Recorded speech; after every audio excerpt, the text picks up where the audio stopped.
Good afternoon. Thank you for joining us today. We're just going to give people just a few more moments to join. Looks like there's a few stragglers. But while we do that, if we can just take care of a quick housekeeping item, just want to make sure you can hear us. So head on over to that chat in the dashboard and just let us know if you are hearing us okay, or if there are any issues at all with the sound right now, or if you can see our screen as well. We want to make sure you can see the title slide. Appreciate any feedback. I will speak as well, just making sure that you can hear both of us. This is Christine. Looks like I'm seeing that they can hear us clearly. One person has responded, so that's good. Excellent. Oh, and it says it looks great too, so our screen is visible. All right, so we'll just give it just another moment here. As always, we welcome your questions. If you have any questions whatsoever during the webinar, feel free to pop them into the questions or into the chat and let us know what it is that you have a question about or a comment. We do welcome that. It helps us create a much more flowing conversation. So, and if there's anything that we are not able to address during the webinar, maybe we don't have the right information or we just need to do a little research for you, we will do that and we will get back to you. So feel free to give us any of your questions. All right. Well, we're going to go ahead and get started here. Like I said, good afternoon. Welcome to the webinar. We are going to talk today about your reputation as a firm and specifically how this revolves around talent, around your employees and candidates coming in, and how do you manage this from a marketing perspective. Last week, we talked a little bit about how you do this on a firm-wide basis, how you respond in a crisis and then assess what works, what didn't, and then how you move forward from there. So today is going to be a little bit more specialized, specifically focused on talent. What we saw throughout the last couple months was really quite interesting. We've heard from our clients that their employees are stepping up in ways that they've never seen before. There's been so much communication and transparency as a firm that it's become such a necessity because employees want to hear what's going on. Your clients want to hear what's going on, but it's important to make sure your employees have that information that they need when they need it. Resources have been something that a lot of firms have also discussed with us. Areas where maybe they don't have the right resources as their employees have gone on to work remotely, or areas where their resources really have played a key in helping this become a very effective process for them. So now's the time to really look at what resources you have, what you might have to implement as you move forward, or what you might need the next time around. And then one client, it was a great conversation. I remember hearing him say they have seen collaboration in ways that they haven't seen. Their employees were talking to each other more. They were connecting and trying to see how they could serve clients even better as a group, collaborating very highly, communicating consistently. It's really been a lot of fun to hear about the successes that have gone on throughout this process. We want to find out from you what some of your biggest challenges were that you did face in the last couple months in March and April. So take a look at your screen. The poll should be popping up for you here. So maybe your challenges had to do with employee communication and engagement or implementing these remote work arrangements. I mean, some of us have had flexibility that has worked just fine, but being fully remote can definitely pose a little bit bigger challenge. Employee concerns, we've heard those have been a kind of a big one too, is how do you address the employee concerns or make sure that your employees feel comfortable with what's going on or maintaining their workloads. Hiring, I know it's pretty much solved, but it's definitely something that has been a concern. All right, I'm gonna go ahead and close this and we'll share the results here. Interesting.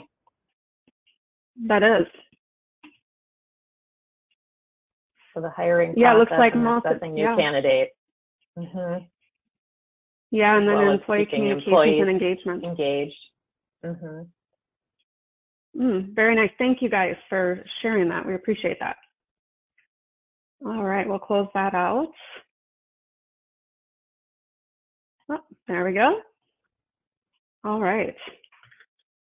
Oh, just trying to move forward here. Sorry about that. So what we want to share with you today or discuss is how you manage this reputation with your employees, with your candidates, and how do you move through this? How do you maintain employee loyalty during a crisis? What are the steps you need to take to make sure that your employees feel cared for? And how is this going to shift in the future? Because it really is going to change, I think, the way a lot of us are operating. I mean, even if you saw the news, even Twitter came out and said that their employees will stay remote work full time from here on out for the indefinite future. So they're making it a permanent thing. How do you adapt to hiring now? It's definitely changed the landscape of how you assess talent, how you hire them, how you onboard them, and then make them feel connected to the firm. This is going to shift some of that culture and how we really work with culture if people are not in the office as often. And then how do you move forward managing your talent brands as you head out in the market and continue on even well past this? So I'm going to spend a little bit of time talking about the employee loyalty factor during a crisis. This is an interesting phase because you've got your normal working conditions and your challenges to maintain employee loyalty normally. And when a crisis comes up and there's a ton of change, no matter what level the employee is or at what stage or length they've been working for you, they're going to be experiencing pain and challenges. So just as we looked at in the crisis communications webinar last week, there's a time where you're going to want to regroup and assess how did things go. And you will be wanting to get some feedback from your employees in this process as well, which we'll talk about in a bit. But think about some of the things that might have surprised you about the process. Maybe you noticed that an employee that you thought would do just fine remotely really needed a lot more oversight and maybe collaboration. They felt more comfortable having more check-ins than you would expect. And there might have been some other employees that just took to it like a fish in water. Like they thought it was the greatest thing and they've been waiting for the firm to allow it. So take a look at that in terms of the personalities of your team, look at what could be improved, and think about who was really essential in this process to get people set up and comfortable, and what it's going to take to get them set up and comfortable once you can bring them back to the office. Mm-hmm. So next slide, we can talk about some of the challenges that we've heard about and what I'm sure your firm has experienced as well in working through this change, through crisis. You've probably wanted to reassure team members, whether you've had to do furloughs or layoffs or not, about the stability of their jobs now and in the future. Looking at some of the communications that needed to happen to maintain that transparency. We mentioned the shifting to remote work. Did they have all the equipment they needed? Did they have all the documentation they needed? Were there processes in place to transfer documents and to work in teams? How did that impact the workflow? Were there delays in achieving deadlines? And, you know, were there employee situations where people have felt a little bit out of the loop? I know that some of the firms we've talked to, they found some good advantages with not only multiple video conferences with their team, but also when they would talk to clients, they would communicate with them as a team. So that actually helped them to maintain that transparency and communication because everybody was on the call. So the client had their say, the shareholder or partner was on the call as well, passed on to the manager, the staff person, anybody who was involved in that project managers. So having everybody on the call, trying to keep the calls brief, obviously, but it was almost like that made the workflow better because people were in the loop, and then they could move forward with their jobs. So when we talked about overcoming challenges, some of the things that I've also heard from firms is that they did some proactive communicating. One firm said that they made a commitment to have all partners reach out to groups of employees throughout the past several weeks, and it really helped with that engagement and with them being able to identify how employees were doing with their workflow, but also just emotionally, if they were having a hard time, and picking up on that early so that they could refer them to resources. And the fact that, you know, one of the owners is reaching out to you, I mean, that is huge for employees, whether you're new or you've been there a long time. Some hidden talents came out. Somebody who was really good with IT or with some of these workflow tools or with Slack, you know, could help the other team members get set up and feel comfortable using it. The partners were making a point to really lead by example.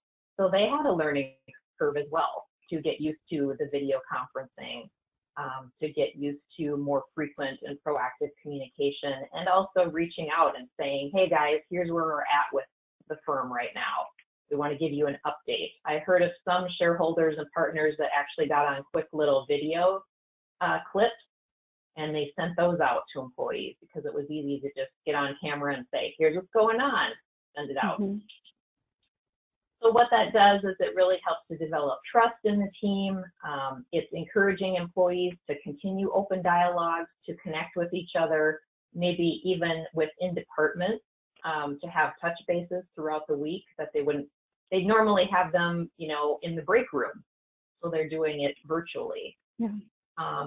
Some of the communications tips that we've been recommending to clients is that if you don't have all the information, it's okay. Just use some qualifying language like, at this time, this is what we know, or perhaps we'll be proceeding this way, or if you have any questions, you know, let us know. We are waiting for further guidance. I mean, different things like that can really help the employees feel like they're hearing information and they know it might change, but at least they're getting regular updates. And using these multiple communications channels too. The phone calls, you know, from partners, like I said, were huge because some employees, you know, they'll miss stuff in email. So you can find different ways to communicate. That's always important in a crisis as well, to maintain that transparency. Absolutely. And as Christine said, touching base regularly is important, and not just on a business level, but also saying to an employee, hey, how are you doing? How's your family? Making sure that it's personal, and maybe even just the entire intent of that call is personal and there's no business conducted, but that means a lot to your employees. And setting those clear expectations, it sets them up for success. Make sure your employees know that in this time of remote work, this is what we expect of you. It might be business as usual, maybe it's a little bit of an adjustment, but there will be a period of time where everybody's going to struggle, or a lot of people will. And especially as Christine said, maybe there's someone you think would have done just fine with this transition, but they're struggling. That can be a social reason, or maybe they don't have the right tools that they need. But reaching out to your employees, make sure that you become aware of where they are struggling so that you can help them. And then you can provide solutions for them. Maybe it's training that is needed, or they need to have an app. They're used to being able to scan things in, and they don't know how to scan now because they don't have a scanner in their home office because they just weren't expecting this.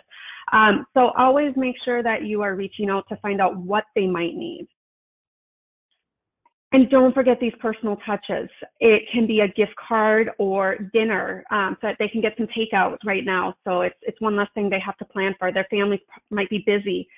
A handwritten note. I hadn't quite said anything, but to Dawn in our office, but she sent a note that said thank you and for what you've done during this time, and appreciate all the stuff that you've helped out with, or whatever. I don't recall everything it said, but it was a really heartfelt touch that I really appreciated getting. You can call them to check in, a personal call. Again, I mean, just ask them how their family's doing. We've seen some of our clients doing contests with their employees. It's a way to kind of keep them touching base with each other and having that camaraderie, because they're probably used to having a few events that bring them together this time of year. And then providing health and wellness tips, making sure that they're taking care of themselves and they have the tools to do that can be very, very helpful during this time.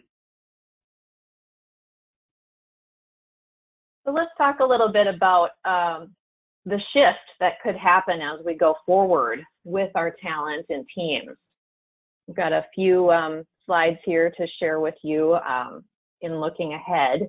Some of the questions you could ask yourself are here. And this is the people who, you know, they tend to deal with the culture of the firm, but also marketing, and the people who are involved with recruitment. I know it's not just HR. There's usually a team within a firm that can be involved with, you know, assisting at career fairs as a fellow employee that could talk about what the culture's like. So think about who you might need to get together with to talk about these questions. How do we, if we look at, you know, continuing with remote work or continuing with things like video conferencing, how do we promote employee privacy? You could go back to the other slide, Natalie. Oh, sorry, I was just finishing up there. Just talking about preserving employee privacy. You know, that might be an issue going forward if we have some of these tools we're using where we're like seeing into someone's home. That's a question to think about. Also, security gaps. I've heard some firms say, oh, yes, our remote officing, you know, we need to really shore that up and make sure we're doing everything we need to do. And along the way, what have been some of the great success stories? I mean, I've heard from some employees where they're just amazed at how their firm leadership handled this transition, and they're so much more loyal because of it. They feel so valued. And so if you can capture some of those stories from employees, like Natalie said, with the handwritten note, or, you know, someone who says, you know, I had so much fun with that contest they set up, like use that in marketing as part of your testimonials, your careers pages. Yeah. So gather that info now when people are thinking about it and it's really emotional and, you know, kind of present for them. Working with what you've got is always best. You've already got resources in place. So look at your careers section of your website and those pages. Is there anything there that needs to be updated, or maybe new resources you could add that apply to situations that you've learned about through the last couple months? Make sure your LinkedIn company page is updated with relevant information on how you're supporting your culture right now. Check out the review sites. Are there any things out there that maybe, you know, you need to check into with your team or with employees who have been furloughed or laid off? You might need to shore that up going forward. Take a look at different ways in the future now that you might be looking at recruiting. Be in touch with your university contacts, because I can tell you, I have a college student, they are all thinking about this and how they are going to be working come fall to handle all of their operations. So by being in touch with them now, you will have a heads up in terms of career fairs or different ways that they're going to promote their college graduates, but then also, are there options for virtual job fairs through things like Indeed or LinkedIn that might be offered going forward?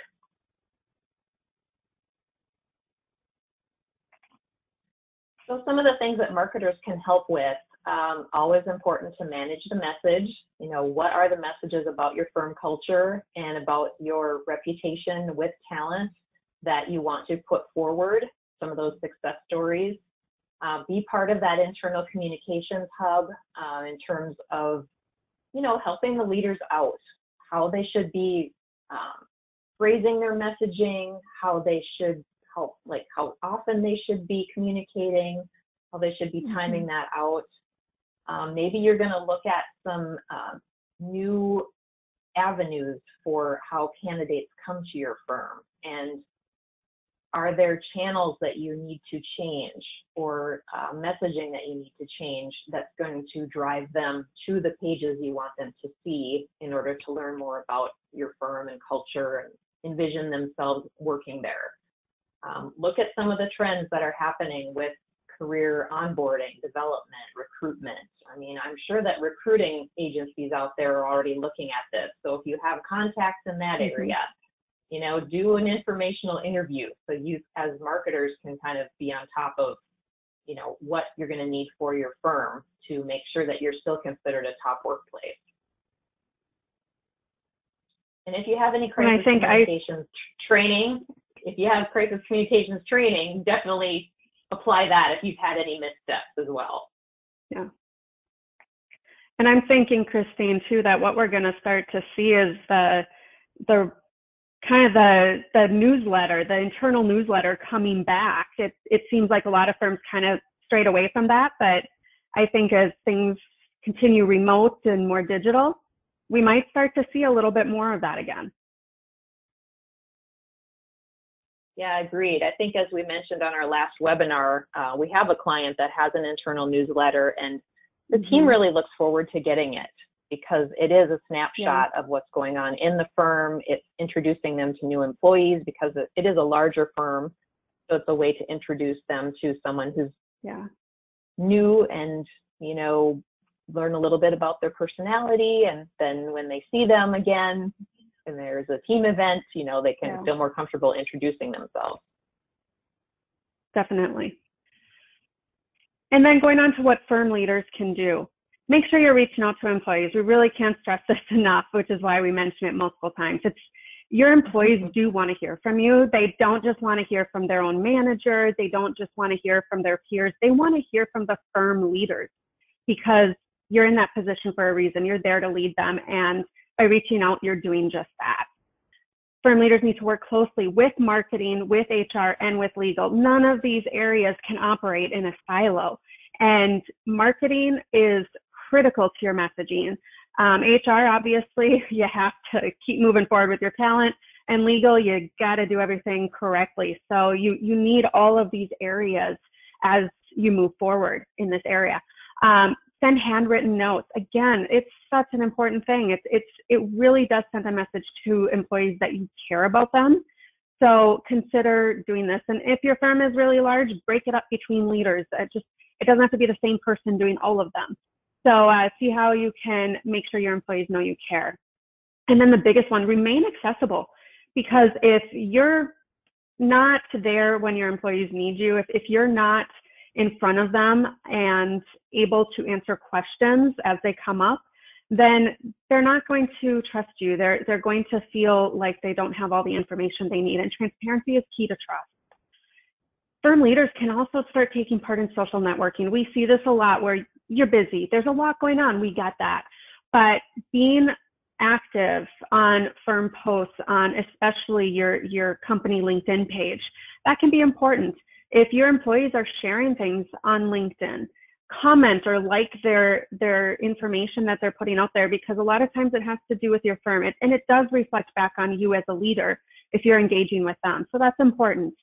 And then as we work out of this situation, conduct an employee survey and make sure it's anonymous. Required response, but anonymous, because if it's anonymous, they're going to be willing to be a lot more honest with you about what's going on, where they felt that things really excelled, and where maybe there was some room for improvement. And many times we find that leaders think that they did everything that they possibly could, but they might not be in touch with exactly what their employees would have liked. So, and everybody's different. So it's important to get that feedback and understand your employees and how they think. Some of the lessons we can take. Oh, yes. Oh, Natalie, I was just going to go ahead. I think we're having a little delay on our communication. So I think so. We're talking over each other.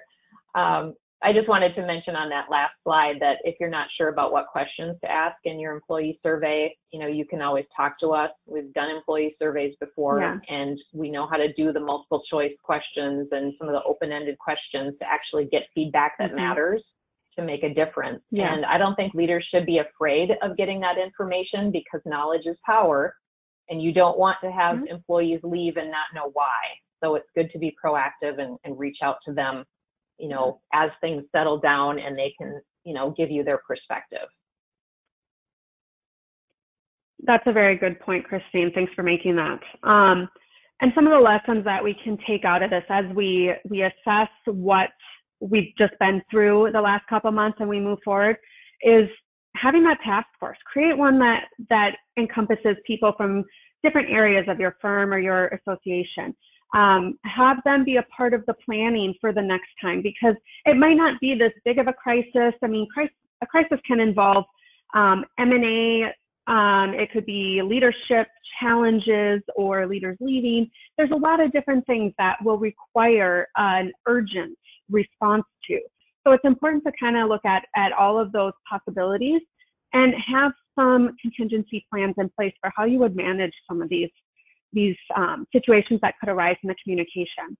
And what resources and training, where did you have a gap? Where do you need to improve on? And what really worked? Because getting those in place now, that's going to help as you move forward, especially consider key employees. I mean, a crisis could be a key employee leaves and take all this knowledge with them. That's a critical situation. You need to make sure that you have all that knowledge downloaded into some sort of resource or a training video or somewhere that you can, so that you can carry on if they leave. And then have a recovery plan. Know how you're going to respond, know how you're going to recover, know how you're going to move out of any sort of crisis that might come your way. So we're going to do another poll here. So we'll get this set up on your screen. And what we want to know is, what is your talent brand priority for the remainder of 2020? This can be maintaining employee loyalty and trust, what you have now, or strengthening the talent brand as we're talking about here. Maybe you need to start getting those online reviews. A lot of people kind of overlook these, and they can be very, very important when people are looking to join your firm. And in particular, with all of the unemployment that we're experiencing, people are looking. So they're going to be looking at your reviews. They're going to be looking at your website. They're going to be asking their friends, you know, what's it like to work here? Yeah. How do they treat you through this process? So it's really important to have some ideas in place of how you're moving forward with your reputation in the talent brand area. All right, Christine, look at this. We're split. And new ways to hire. 50-50 split. Yeah, interesting. Thank you for your feedback. We appreciate that. All right. And talent brand can mean a lot of different things. I mean, talent brand is what people say about you. Talent brand is what you say about yourself. Talent brand is what the employees, you know, think and feel, and how that changes over time. It's also PR, you know, the top workplace awards we mentioned. It's also about just the general culture and expectations, and, you know, when push comes to shove and an employee has a personal issue or crisis, how they're treated by the employer. It's all of those things, and it's all of those stories that are wrapped up in, you know, how you can share what is it like to work here, basically answering that question. So here are some things that you might be seeing changing as you go forward, and you've already seen some of this change. As you mentioned, the hiring and the onboarding has been tough, because I can imagine you are used to doing, at the end, probably in-person interviews, and you're doing it via video conference, which is a little bit of a different experience, I'm sure. And, you know, feeling comfortable on camera, number one, if you haven't done it before. And then second of all, you know, having a decent conversation back and forth with the candidate. That onboarding process has been difficult because you're doing it remotely. Office culture is hard to share because your teams haven't been able to get together and really get a chance to know each other. And the high unemployment causes a lot of stress. It provides opportunities for firms that are growing and that are going to take advantage of new business opportunities, because there are going to be candidates out there, and really good candidates. Yeah. But it's also stressful because you don't know when you can best take advantage of it or how to best take advantage of it. Jobs and career fairs could be changing, as I mentioned earlier. They could be going, from in-person to virtual or a hybrid of each. Finding candidates hasn't changed as much. You're still doing the online job posting. You might want to look at changing your job descriptions a little bit to talk about remote and what that's going to look like going forward, because that could help you with your candidate pool, doing not just local and regional searches, but possibly national searches if you're finding that certain positions could actually stay remote. And then, what that policy and culture will be like going forward. Definitely looking into employee referral programs, because if you know that you've got super happy employees and they feel really trusted and cared for, they're your best advertisement. So find ways to engage them in your task force or your committee to move that process forward, and decide what the incentives are for an employee that provides a referral. Or if you've already got it in place, should you bump up the incentive? And of course, your networking. Let your colleagues, your peers know who you're looking for and why, and let them help you out with some resources, or potentially people they've had to let go who they know are awesome and don't foresee being able to hire them back anytime soon, and they want to help out those employees. That's the best situation, when people are that magnanimous and can send you in the right direction to good talent. All right, and then hiring and onboarding process. Shore up your video interviews. I do my best with my background. I'm usually pretty minimalist, but when you're going to be doing a candidate interview, make sure that your background is decent. You don't have distractions happening in your household, that you've got designated quiet time, because all of that is first impression. Go to hair and makeup. I know you have to do it yourself, but, present yourself like you would in an in-person, interview as an interviewer with a candidate, because first impression really does count. And prepare some new or different questions, because these candidates may have been through quite a bit, either at a previous firm or they've just come out of college and they're like, you know what I mean? Like, they've got their master's degree. I've heard of students, they've graduated, they're living at home because they're in the place where they're ready to take a position, but it's difficult to, find the position. So make sure you've got some questions for them to kind of talk through, like, what's your experience been, and show some empathy, which is really going to build up their sense that, you care about people at your company and firm.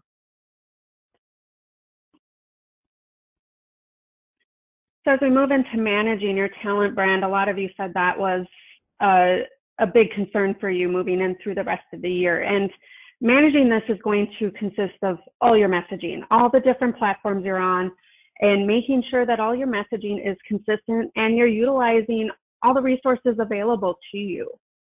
And Christine, we just got a comment that it was, what you just said was great reinforcement, great information. So thank you.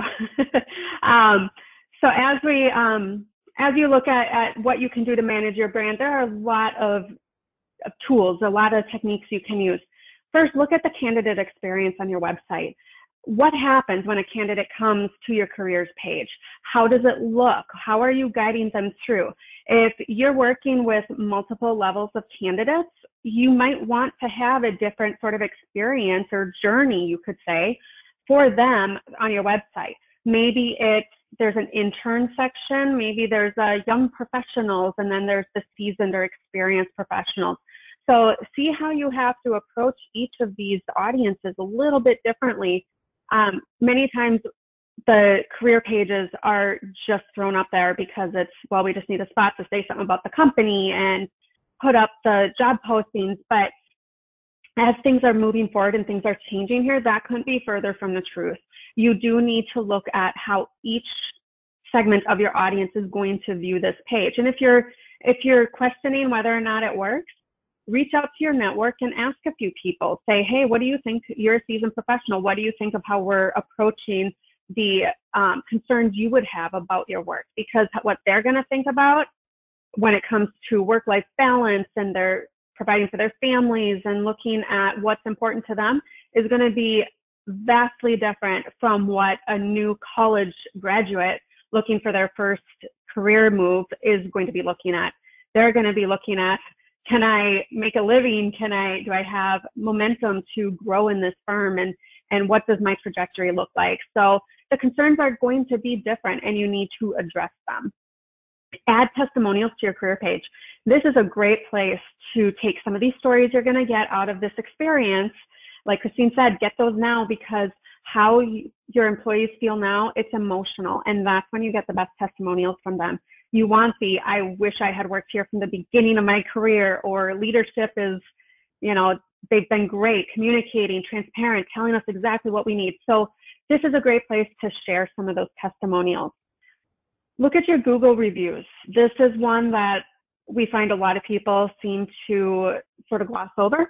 And what your clients are saying about you is very relevant to your talent brand as well. Just because it's about a service or something you're doing for somebody in a different area, it does not mean that these candidates are not looking for that.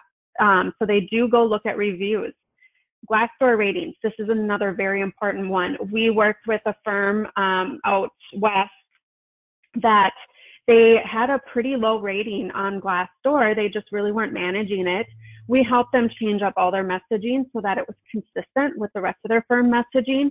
And then they did an internal campaign with their employees and just said, hey, we want your honest feedback. And that's key. You want to make sure it's honest, but just ask for their feedback so that you can improve on Glassdoor. And that is becoming a very big job site. So is Indeed. So ask for that, because what this client did is they were able to boost their Glassdoor rating by almost 1 full point, which is pretty significant. I believe it came from somewhere around 3.4 to 4.3 or something very similar to that, but it was almost a full point, that's a great tool to use. So make sure you're using these and your messaging is on target with everything else that you have going on for your firm. And if you were on our last webinar, these will look familiar, but the lessons learned are still it's still the same.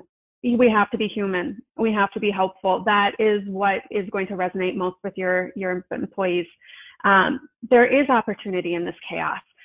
It may have been crazy trying to get everybody into this remote work environment, but it gave you opportunities. It told you where your gaps are so that now you can do better the next time around.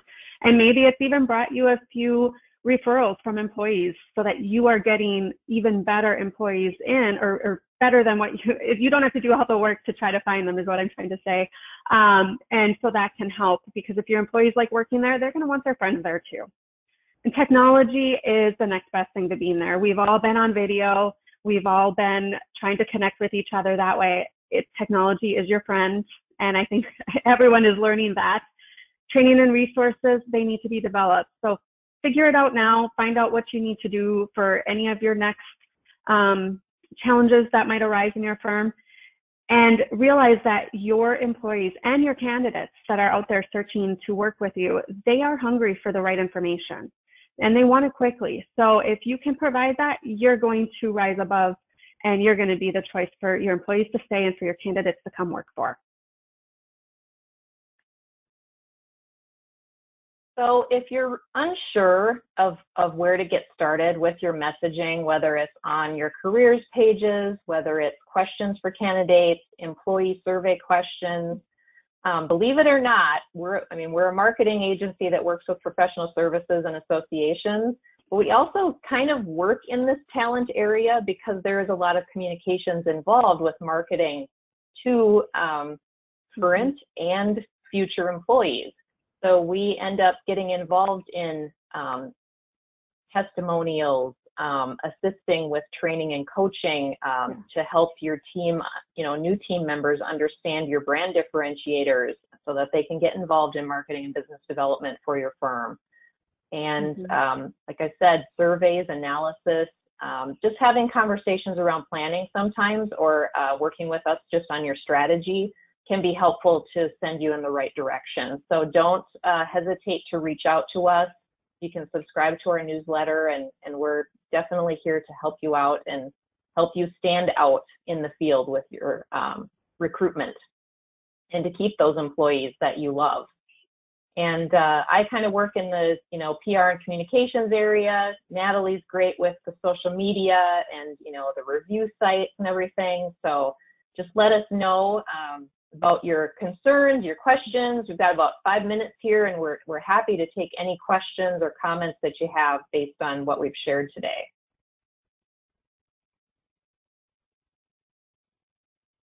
I'm not seeing anything pop out here at this time, Christine. I guess we answered all their questions. Sometimes they're thinking, so give them a second here, but you can always reach out to us afterward and give us any questions that you have. But it's definitely an area you want to put into your strategy going forward. I know there's going to be a lot of work in marketing and business development to get all of the firms and associations back on track. But without people, you can't get any of that done. So you definitely want to have your talent brand front and center with all of that strategy going forward. And whether you end up continuing to work remotely, you get back into the office and you have to go back remotely, like we just really don't know. And possibly developing an outsourced relationship now can help you address some of those needs quickly. And that's really what we've found we've been helping a lot with for our clients, is we've been that extra help, that augmentation that they need when messaging needs to get out really quickly. And that's just how we always have operated, and that's what we'll continue to do. And we're definitely looking forward to doing more of it. And so again, absolutely, any additional questions, comments, reach out. You see any, Natalie? There was the question about whether or not this will be shared. To come back to, yes, we will be sending out an email later this week, and you will have a link to the recorded webinar.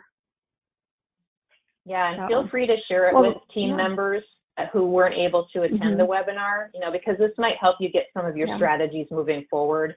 We find that third-party validation, you've got the idea, and then we say, yes, you should do that, and then you actually get the process moving forward with your leaders and your decision makers.